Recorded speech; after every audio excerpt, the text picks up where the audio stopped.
नया साल, नई सरकार, नया संकल्प, नया बिहार। मुख्यमंत्री श्री नीतीश कुमार जी क्या कहते थे? अरे ई लोग हमारे साथ आ गया है तो अब ये सब एजेंसियों को एक्टिव कर रहा है। अभी हो रहा, बोलिए ना। 17 में हुआ था ना, और मान लीजिए कि सारी बात हो गई, हम फिर अलग हो गए, तो 5 साल बीत गया और सब रेड हुआ। अब फिर हम लोग एक साथ हो गए, तब फिर रेड हो रहा। खुद खाओ मुझे खिलाओ, हम गए तो हमारे पीछे आओ, नहीं तो सीबीआई ईडी आईटी अपने पीछे लगवाओ। अब चुनावी वर्ष है तो एक्टिव करेगा। अभी झारखंड में एक्टिव किया ना, मुख्यमंत्री तक को जेल में डाला, क्या नतीजा हुआ भारतीय जनता पार्टी का, देखा ना। जेडीयू के लोगों की मैं बात कर रहा हूं जो आपके साथ सरकार में थे 1 सालों पहले तक। बिहार में वो कह रहे हैं कि आप भ्रष्टाचार फैलाएंगे, हम उसका समर्थन करते हैं कि इस तरीके की कार्रवाई होनी चाहिए। आप जो ज्ञानी पुरुष ये बात कह रहे हैं, जरा अपनी आर्काइव में आप उन सबको उन्हीं के बयान दिखा दीजिए। ये जाहिर है कि जो केंद्र की सरकार है वो सीबीआई का, ईडी का, इनकम टैक्स का इस्तेमाल राजनीतिक कारणों से कर रही है। केंद्र सरकार सीबीआई और ईडी को राजनीतिक हथियार के रूप में इस्तेमाल करने का आपने बिहार में खतरनाक कोशिश किया है। झारखंड के चुनावी मैदान में इस बात का भी जिक्र होते दिखा कि केंद्रीय जांच एजेंसियों का दुरुपयोग किया गया, फंसाने के लिए, जेल भेजने के लिए, छवि धूमिल करने के लिए। हो सकता है आपके नेता पर भी इस तरीके का एक्शन हो। इन लोगों को के लिए खाली यही कहना है, हाथी बैठा भी रहता है ना तभी गधा से ऊंचा रहता है। बिहार में विधानसभा के चुनाव होने हैं, 2025 में ही चुनाव होने हैं। तारीख अब नजदीक आ रहे हैं, लेकिन इससे पहले बिहार में बयानबाजी भी खूब हो रही है। साथ ही साथ अब केंद्रीय जांच एजेंसियों की एंट्री बिहार में हो गई है। खास बात यह है कि बिहार में ईडी का एक्शन हो, सीबीआई का एक्शन हो, इनकम टैक्स का एक्शन हो, यह तब होता है जब चुनाव की तारीख नजदीक आती है। बिहार में जब सत्ता परिवर्तन का खेल होता है और फिर से जब ईडी की एक्शन दिख रही है बिहार में, तो अब बयानबाजी छिड़ गई है। जेडीयू के नेता कह रहे हैं कि आरजेडी के नेताओं के घर जो छापे पड़ रहे हैं इनके कारनामे की वजह से। मजे की बात यह है कि जब बिहार में महागठबंधन की सरकार थी तो संसद के अंदर तब के जनता दल यूनाइटेड के राष्ट्रीय अध्यक्ष ललन सिंह भी जिस तरीके से ईडी और सीबीआई पर प्रहार करते नजर आ रहे थे, आज तेजस्वी यादव हो या फिर राष्ट्रीय जनता दल के नेता आक्रामक तेवर में तो हैं। जेडीयू के नेताओं के बयान बदल गए। संजय यादव इस वक्त हमारे साथ मौजूद हैं, राज्यसभा के सांसद हैं राष्ट्रीय जनता दल के। बिहार में चुनाव है सर, ये चुनावी साल है, और इस चुनावी साल में जिस तरीके की गतिविधियां नजर आ रही है केंद्रीय जांच एजेंसियों की, क्या लगता है आपको?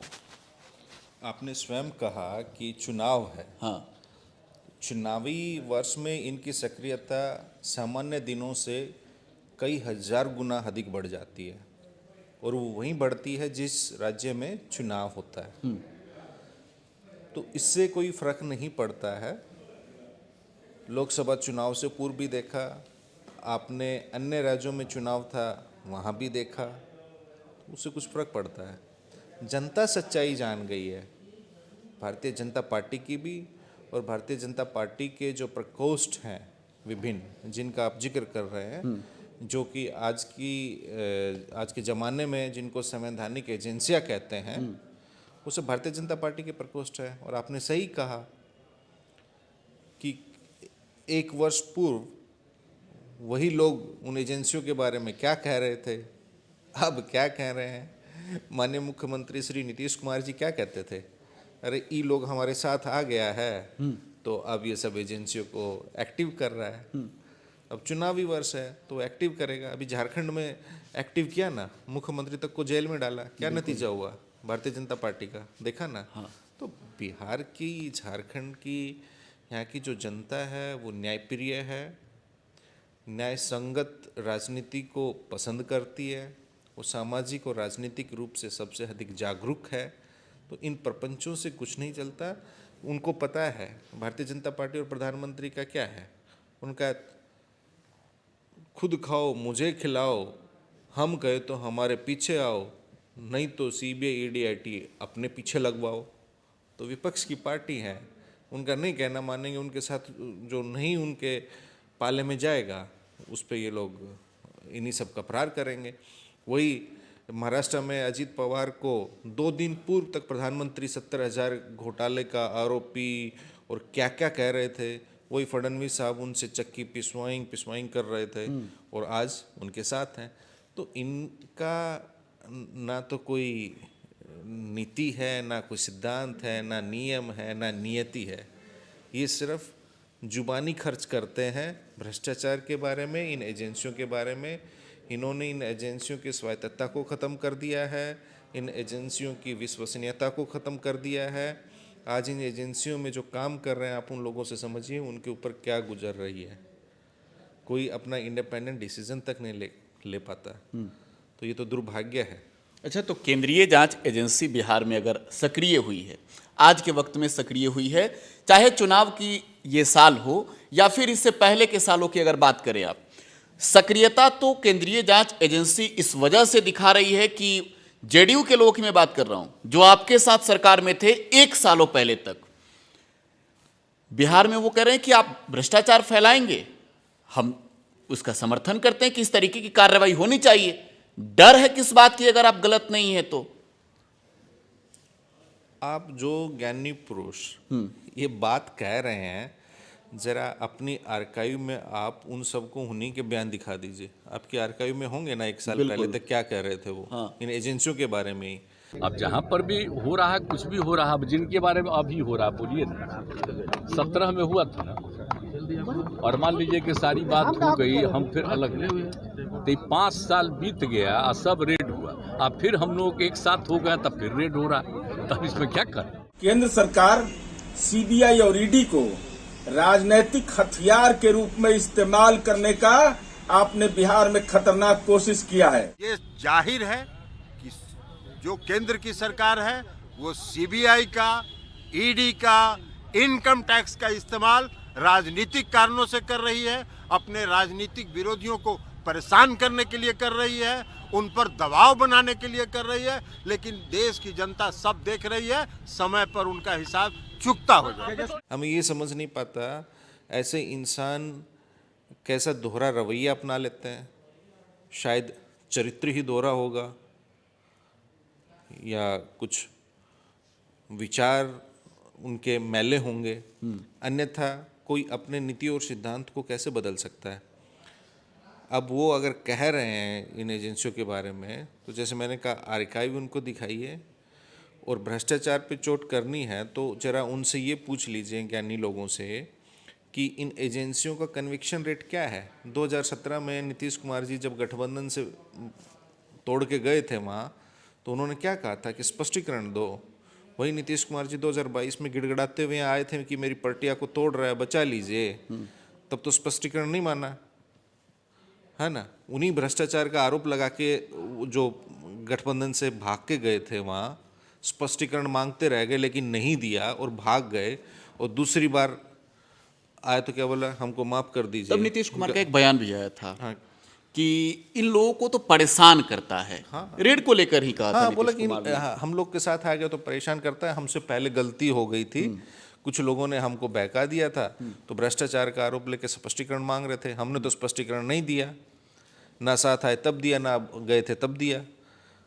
तो भ्रष्टाचार का उनका नीतीश कुमार जी का एक दिखावा है। 2015 में साथ आए थे, तब क्या हमारे पार्टी पे, राष्ट्रीय अध्यक्ष जी पे भ्रष्टाचार के तथाकथित आरोप नहीं थे, फिर भी ये आए, 15 में साथ आए, चुनाव लड़े, 17 में चले गए, फिर 22 में आए तभी भी थे।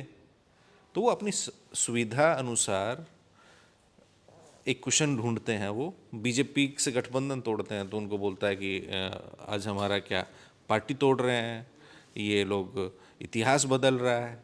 अब तो वो इतिहास की बात नहीं कर रहे हैं कि इतिहास नहीं बदल रहा, अब उन्होंने इतिहास बदलना रोक दिया है क्या। तो उन सब लोगों का कोई नीति नहीं है, कोई सिद्धांत नहीं है, सुविधा की राजनीति करते हैं, तीसरे नंबर की पार्टी है, तो जनता के बीच जाना नहीं है, ना रूबरू होना है। तो ऐसे लोगों को, ऐसी पार्टियों को इतिहास के फुटनोट में भी जगह नहीं मिलेगी। जितना दिन तक कुर्सी पे बैठे हैं ठीक है, अपना उम्र को खींच रहे हैं, ना बिहार का भला हो रहा है, ना जनता का भला हो रहा है, ना उनकी अपनी पार्टी का भला हो रहा है। आपको नहीं लगता है कि अभी हाल में झारखंड में चुनाव संपन्न हुआ, झारखंड के मुख्यमंत्री को जेल भेजा गया और जब वो जेल से बाहर आए फिर उन्होंने चुनाव लड़ा, प्रचंड जीत हासिल की महागठबंधन ने वहाँ, और उस गठबंधन में आरजेडी भी शामिल है झारखंड में।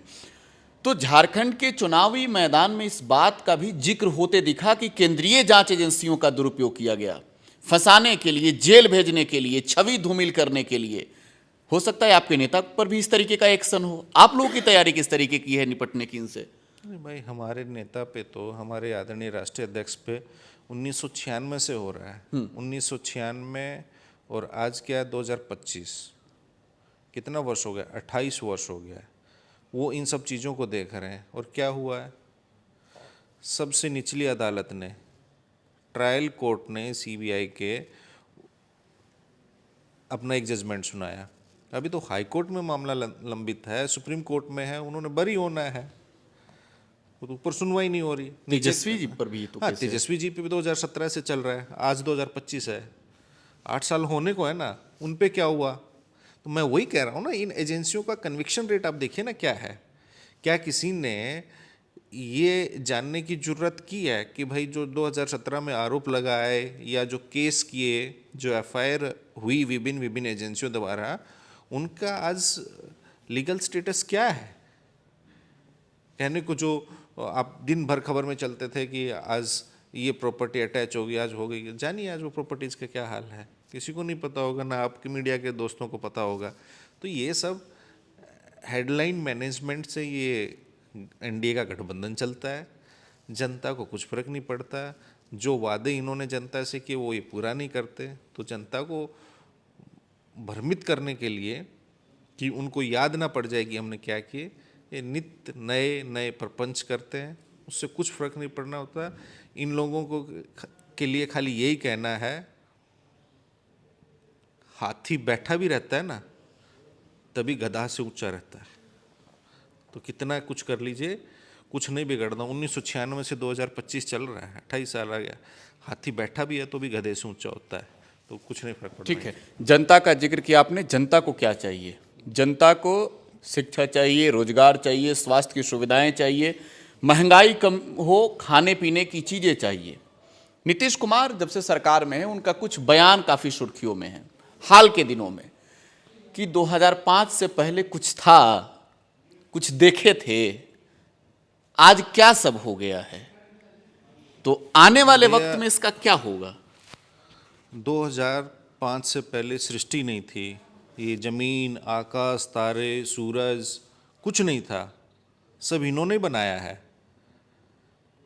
ना सृष्टि थी, ना आपको हम जैसों को दृष्टि थी, सब कुछ तो उन्होंने दिया है, सब कुछ तो सुंदर उन्होंने ही बनाया है। वो एक कहा ना, beauty lies in the eyes of beholder. उनकी दृष्टि, उनकी संगत ऐसी हो चुकी है कि उनको लगता है, वो स्वयं बताएं ना, 2005 से पहले नहीं था तो उन्होंने इंजीनियरिंग कौन सी ईस्वी में पास की थी? कहाँ से वो इंजीनियरिंग कॉलेज आ गया था जी? कहाँ से आ गया था? ये तो नीतीश कुमार से नहीं पूछते कभी आप? हम तो पूछ ही रहे हैं आपके माध्यम से। सृष्टि नहीं थी, सृष्टि की रचयिता वो हैं 2005 से पहले। कोई उनको समझा भी दें कौन सी ऐसी उपलब्धियां हैं जिनका वो बखान कर रहे हैं। आपका कुछ समय लूंगा। बताइए। 1990 में बिहार का बजट क्या था, और 2000 जब राष्ट्रीय जनता दल की सरकार बनी, उस वक्त जनता दल की सरकार बनी, और 2005 में जब हमारी सरकार गई, उस वक्त का बजट क्या था? उसमें 8 गुना की बढ़ोतरी हुई थी 1990 से और 2005 के बीच में। अब 2005 में जो बजट था और 2020 तक का बजट में 15 वर्ष की तुलना अगर करूं तो उसमें भी 8 गुना की वृद्धि हुई। 1990 में देश का बजट क्या था, और वो मैं अब उससे पहले 15 वर्ष की भी करूं, 1975 में बिहार का बजट क्या था या देश का बजट क्या था, और 1990 में क्या था। ये तो असेंडिंग ऑर्डर में रहता है। उसमें नीतीश कुमार, नरेंद्र मोदी, ABC, XYZ कोई भी आएगा जो समय के 1900 90 में या 2005 में लैंडलाइन फ़ोन पे सब बात करते थे, 2000 ईस्वी से पूर्व। बिल्कुल। और लैंडलाइन फ़ोन भी पैरवी से मिलता था।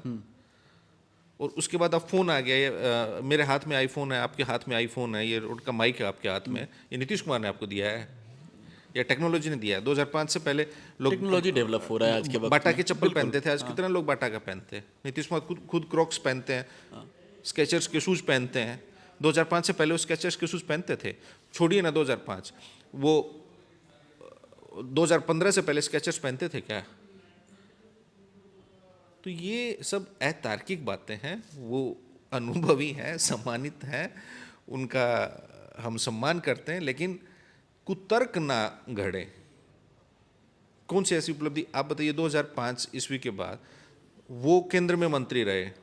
वाजपेयी जी की जब सरकार थी 1998 से लेके 2004 तक 6 वर्ष सरकार रही। 1 दर्जन से अधिक बिहार से कैबिनेट मंत्री थे। बिहार और झारखंड जब एक था, और उसमें कैबिनेट मंत्री थे, बड़े बड़े पोर्टफोलियो। स्वर्गीय रामविलास पासवान जी, स्वर्गीय शरद यादव जी, जॉर्ज फर्नांडिस साहब, दिग्विजय सिंह, नीतीश कुमार जी, हुकुमदेव नारायण यादव जी, झारखंड से सीपी ठाकुर जी, शत्रुघ्न सिन्हा जी, सब हैवी वेट्स थे और सब कैबिनेट मिनिस्टर्स थे। उस 6 वर्ष में बिहार को क्या मिला था? और जब बाद में लालू जी थे 2004 से 2009, जिनके बलबूते यूपीए की सरकार चल रही थी, राष्ट्रीय जनता दल दूसरी सबसे बड़ी पार्टी थी, उस 5 वर्ष में मैच बिहार को 1,44,000 करोड़ का पैकेज मिला। जो आप ये ग्रामीण सड़कें देख रहे हैं मनरेगा के तहत, ग्रामीण विकास मंत्रालय आरजेडी के कोटे में थे, स्वर्गीय रघुवंश बाबू मंत्री थे। तो 1,00,000 किलोमीटर से अधिक ग्रामीण सड़कों का निर्माण यूपीए के कार्यकाल में हुआ। वो क्यों हुआ? क्योंकि लालू जी ने कभी संकीर्ण और नकारात्मक राजनीति नहीं की। उन्होंने सकारात्मक, प्रोग्रेसिव, पॉजिटिव, रिजल्ट ओरिएंटेड राजनीति की। ये लोग ये थे, जब मैंने कहा कि 1.5 दर्जन मंत्री वाजपेयी जी की सरकार में थे, इन्होंने बिहार के लिए बजट में क्या प्रावधान किया, कितना आवंटित करवाया बिहार के लिए बजट? क्योंकि इन्होंने कहा कि नहीं, अगर बिहार में बजट दे देंगे, बिहार की सड़कें अच्छी हो जाएंगी, बिहार को बिजली मिल जाएंगी, तो लालू प्रसाद जी और राबड़ी जी की जो सरकार है उसको हम कभी नहीं हटा पाएंगे, इसलिए केंद्र से एक चवन्नी भी मत दिलाओ। और वही लालू जी जब गए तो उन्होंने कितना पैसा दिलाया बिहार को? बाढ़ जो कोसी में आई 2008 में कितना दिलाया? अब बाढ़ आई तो कितना दे दिया इन्होंने? तो जो इतिहास को ये लोग झुठला नहीं सकते। आप जैसे, हम जैसे शिक्षित लोग उसका तुलनात्मक अगर विश्लेषण करेंगे, अध्ययन करेंगे, तो दूध का दूध, पानी का पानी हो जाएगा। बताइए, मैं चुनौती के साथ कहता हूँ, इस 11 वर्ष में एनडीए की सरकार में बिहार को कितना पैसा मिला? घोषणा होना अलग बात है और उसका ग्राउंड पे। लालू जी के 5 वर्ष में 3 बड़ी फैक्ट्रियां आई हैं, कितने 1000 करोड़ का इन्वेस्टमेंट आया यहाँ। रेल कारखाने खुले रेल बिहार थी में। मडोरा में, मधेपुरा में, ये गरखा में। मैं वही कह रहा हूँ ना कि आप कैसे किसी की परफॉर्मेंस का आकलन कीजिएगा? रेल मंत्री तो श्री नीतीश कुमार जी भी रहे, पासवान जी भी रहे। मैंने कहा ना कि इतने बड़े बड़े मंत्रालय थे, वही एक ग्राम। अच्छा, एक बात बताइए, अब 2005 से पहले की बात करते हैं, तो गवर्नमेंट ऑफ इंडिया की कुछ पॉलिसीज़ हैं। लालू जी 1990 से जब 2004 में रेल मंत्री बने, उससे पहले 14 वर्ष उन्होंने बिहार में सरकार चलाई, तो उनको एक अनुभव था। क्या अनुभव था? बिहार जैसे पिछड़े राज्य है, तो आपने उस वक्त राज्य सरकारों को लोन लेने की अनुमति नहीं होती थी बाहरी एजेंसियों से। वो यूपीए के समय कानून बना, तो उस कानून बनने के बाद स्थिरता हुई, तो राज्य सरकारें अब किससे, अब बिहार ने कितना लोन लिया हुआ है? ब्रिक्स से अलग लेते हैं, वर्ल्ड बैंक से अलग लेते हैं, एडीबी एशियन डेवलपमेंट बैंक से अलग लेते हैं, जाइका जापान का बैंक है उससे अलग लेते हैं, नाबार्ड से अलग लेते हैं। 2004 से पहले क्या ये सुविधा थी कि राज्य सरकार ले ले? अगर केंद्र का सहयोग नहीं होता था तो राज्य सरकार की मजबूरी होती थी, वो कहाँ से विकास कराएगा?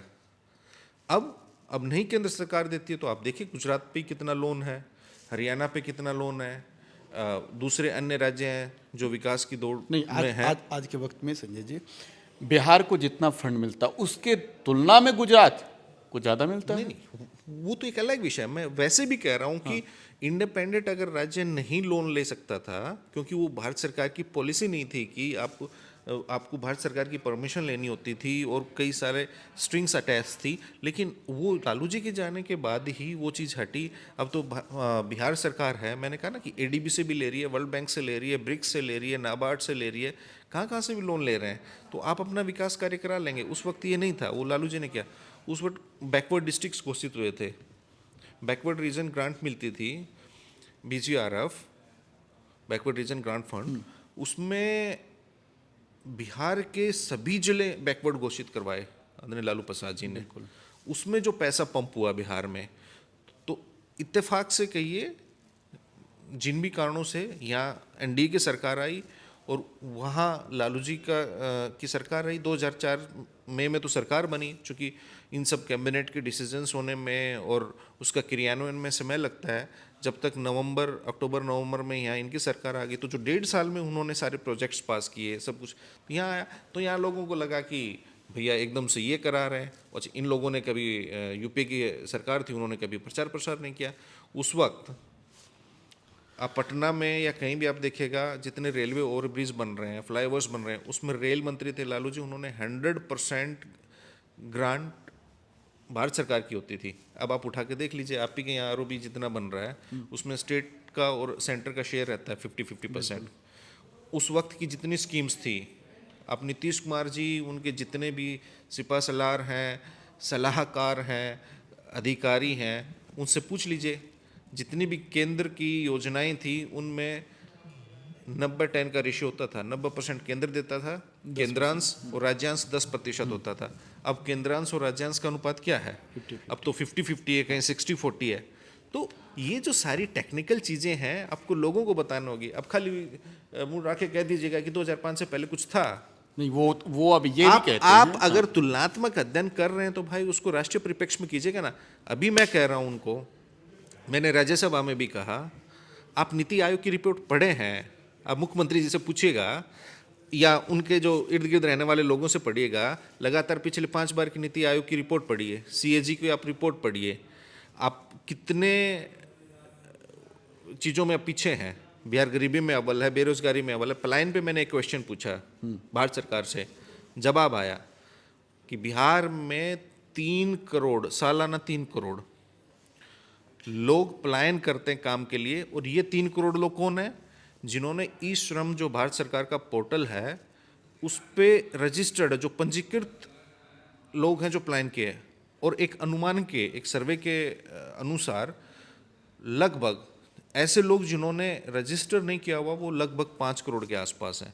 आप समझिए, अगर 2005 के बाद आपने कुछ किया होता या उद्योग धंधे लगाए हुए होते। लालू जी ने तो 5 साल में 3 बड़े कारखाने लगवाए।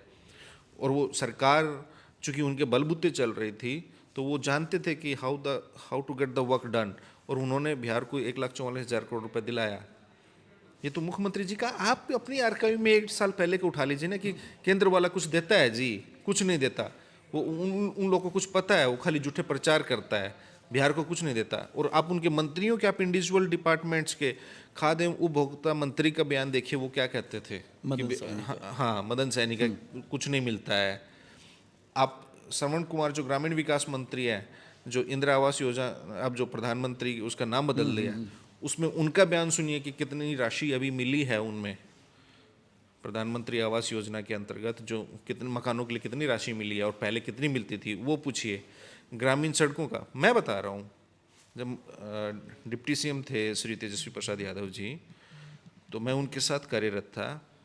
केंद्र सरकार में मंत्री थे ग्रामीण विकास विभाग के गिरिराज सिंह, बिल्कुल बेगूसराय के साथ। वो अपने क्षेत्र के बेगूसराय के इनको लिखते थे कि ये रोडवा बनवा दीजिए। वो केंद्र के मंत्री थे, गिरिराज सिंह लिखते थे। हाँ भाई, लेटर होगा भी। हाँ। तो ये तो केंद्र के मंत्री की हैसियत है। जो ये तो आप बड़ी बात कह रहे हैं ना। वही हाँ, मैं बड़ी बात कह रहे हैं। बिहार से मंत्रियों की जो लिस्ट है उसमें गिरिराज सिंह नंबर 1 है, जो हर बार मंत्री बनते हैं। जो केंद्र में ग्रामीण विकास मंत्री है, वो अपनी मर्जी से अपने क्षेत्र में 30 किलोमीटर रोड नहीं बनवा सकते। वो राज्य सरकार के मंत्री से गुहार कर रहे हैं कि आप बनवा दीजिए। क्योंकि PMGSY के जो रोड्स हैं, उनका क्या सिलेक्शन का क्राइटेरिया, पहले वही रघुवंश बाबू थे, तो देश जानता था कि ग्रामीण विकास मंत्री हैं। उनको कौन जानता था कि कोई किस विभाग के मंत्री। तो ये तो वहाँ स्थिति है जहाँ विकास की बात है। तो ऐसी कितनी ऐसी बातें मैं कहूँगा। अभी 10 दिन पहले की एक रिपोर्ट है, बिहार के ड्रॉप आउट रेट का जो रेशियो है देश भर में, मान लो उसमें एक तकरीबन अनुमान के अनुसार 80 लाख बच्चों का ड्रॉप आउट और 30 लाख तो अकेले बिहार से है। तो way you are going, this is your achievement, this is what you have done after 2005। So whatever you have done, ये तो in the due course of time होना ही है। आपका विजन क्या है, आउट ऑफ द बॉक्स आपने क्या किया है, आपको जो केंद्र से सहयोग मिला उस पैसे से आपने काम किया है। ठीक है। और 2005 से पहले क्या सहयोग मिलता था वो इनसे बेहतर कोई नहीं बता सकता। ये 1.5 दर्जन मंत्री बिहार से रह के उस वक्त क्या करते थे, जरा वो भी बता दीजिए। ये जो अब नीतीश कुमार की बात हो रही है, बहुत गंभीर हो गए थे आप बोलते बोलते। अगर नीतीश कुमार की पार्टी जेडीयू इस चुनावी साल में आकर के एक शायरी सुनाए आपको कि कुछ तो मजबूरियां रही होगी, यूं ही कोई बेवफा नहीं होता, हमें स्वीकार लीजिए, स्वीकारेंगे आप लोग? चर्चा है बिहार में इस बात को लेकर। देखिए, हाँ, स्वीकारना जो आपने कहा, एक बार जो होती है ना वो गलती होती है। जो इन्होंने कहा कि मुझसे गलती हो गई, माफ कर दो, आप लोगों से आकर आदरणीय कहा। श्रीमती राबड़ी देवी जी के आगे हाथ जोड़ के झुक के मुख्यमंत्री जी ने महागठबंधन के 115 विधायकों के समक्ष कहा। उसका वीडियो भी है पब्लिक डोमेन में। हाँ, वीडियो हमने दिखाया भी था। और जो बार बार होती है वो गलती नहीं, मस्ती होती है। वहां जाते बोलते कि वो 2 लोग हमको बोला कि नहीं ये गड़बड़ कर रहा है तो यहाँ चलो, तो इधर आते बोलते कि वो लोग बोला हमारी पटिया का 2 आदमी कि ये गड़बड़ कर रहा है, यहाँ चलो। कोई स्टैंड है? मतलब इसका मतलब इस बात से क्या परिलक्षित होता है, प्रमाणित होता है? इससे प्रमाणित होता है कि आप में सोचने की, समझने की, निर्णय लेने की क्षमता नहीं है। आप दूसरों के भरोसे चलते हैं। यह चीज़ दर्शाता है कि आप में नहीं है। तो आप भी यही कह रहे हैं कि अब आपको नहीं लेंगे। मैं वही कह रहा हूँ ना कि आप में निर्णय लेने की इंडिपेंडेंट क्षमता नहीं बची है, आपको दूसरे लोग चला रहे हैं। तो अब आप उसका एक गंभीर पहलू ये समझिए कि जिस प्रदेश के मुख्यमंत्री जो किसी के कहने भर से इतने बड़े राजनीतिक निर्णय लेके प्रदेश में राजनीतिक और प्रशासनिक अस्थिरता को बढ़ावा देते हैं, वो क्या प्रदेश चलाने के काबिल हैं 14 करोड़ लोगों के, जो किसी के कहने से चुटकी में ऐसा निर्णय बदल दें? अभी जो निर्णय बदला पिछली 28 जनवरी को, तो गठबंधन तोड़ने के बाद आपके मीडिया के साथियों ने पूछा कि आपने गठबंधन क्यों छोड़ा? उन्होंने कहा हमारा मन नहीं लग रहा था। मतलब कोई 17 साल मुख्यमंत्री रहा हो, उसका मन नहीं लगेगा और वो गठबंधन छोड़ देंगे? कोई उनकी वजह नहीं है, आज तक वजह नहीं आ गया। 1 साल हो गया है, 1 वर्ष हो चुका गठबंधन तोड़े। 17 में भी तोड़े तो बोले कि हम बताएंगे क्या क्या हस्तक्षेप होता था, आज तक नहीं आया। तो हस्तक्षेप उनके जीवन में कुछ लोगों का हो सकता है जिनके चलते वो कहते हैं ना कि सीधा कर दिया जाएगा। ये सब बयान नहीं सुनते हैं क्या आप? सीधा कर दिया जाएगा। हाँ। मैंने वही कहा ना कि हाथी बैठा भी रहता है, बैठा हुआ हाथी भी गधे से ऊंचा होता है। इस मेरे एक लाइन में सब जवाब है। ठीक है, तो संजय यादव को आप सुन रहे थे। नीतीश कुमार पर, उनके उपलब्धियों पर संजय यादव ने बहुत सारी बातें कही है। बिहार में एक लंबे समय से मुख्यमंत्री की कुर्सी पर नीतीश कुमार बैठे हुए हैं। संजय यादव ने सवाल भी पूछे हैं, जवाब भी मांगे हैं। और आपको क्या लगता है नीतीश कुमार का ये जो कार्यकाल रहा, बिहार में चुनावी साल है तो जाहिर सी बात है मुख्यमंत्री के चेहरे एक और नीतीश कुमार हैं, दूसरी ओर तेजस्वी यादव हैं। कामों के आधार पर नीतीश कुमार को लेकर आप क्या सोचते हैं? अपनी प्रतिक्रिया कमेंट बॉक्स में छोड़ जाइएगा। फिलहाल आप टुडे बिहार न्यूज के साथ आपने एक चीज कही, बताइए कि वो पहले ये बोलते थे अब ये बोलते हैं। तो नीतीश कुमार जी और उनकी पार्टी के नेताओं का गठबंधन जब बदलता ये हाल है कि आज वो यूरिया खाद को बोल देंगे कि ये चीनी है, खाद तो खाद समझ में आएगा। और संजय जी, कल जब पाला बदल देंगे तो चीनी को बोल देंगे कि ये यूरिया खाद है। तो उनकी बात का कोई भरोसा नहीं है, कोई नहीं करता। मुझे तो लगता है वो स्वयं भी अपनी बात का निर्णय नहीं ले पाते होंगे, इसीलिए वो एक दूसरे पे दोषारोपण करते रहते हैं कि फलना हमको बोला तो हम इधर आ गए, फलना बोला तो हम इधर आ गए। तो इसका मतलब आपने जनता के सामने ये सार्वजनिक कर दिया कि आप मानसिक रूप से समर्थ हैं, आपके अंदर क्षमता नहीं है निर्णय लेने की, कोई और आपको चला रहा है। ये तो स्वयं उनके बयानों से परिलक्षित है। उनके बयानों में अंतर्निहित है कि भैया मैं निर्णय लेने के लायक नहीं हूँ, जो कुछ है मेरे को ये लोग बोलते हैं। जो उनके यहाँ ग्रुप है, कभी एक ग्रुप बोल देता है कि ये अच्छा है तो यहाँ चलो, वो अच्छा है तो वहाँ चलो। बिहार को सर्कस बना दिया है। बिहार की जनता से फीडबैक ले लें। बिल्कुल लीजिए। बिहार की जनता अपनी प्रतिक्रिया जो है वो कमेंट बॉक्स में छोड़े जाइएगा। फिलहाल आप टुडे बिहार न्यूज के साथ बने रहें। धन्यवाद।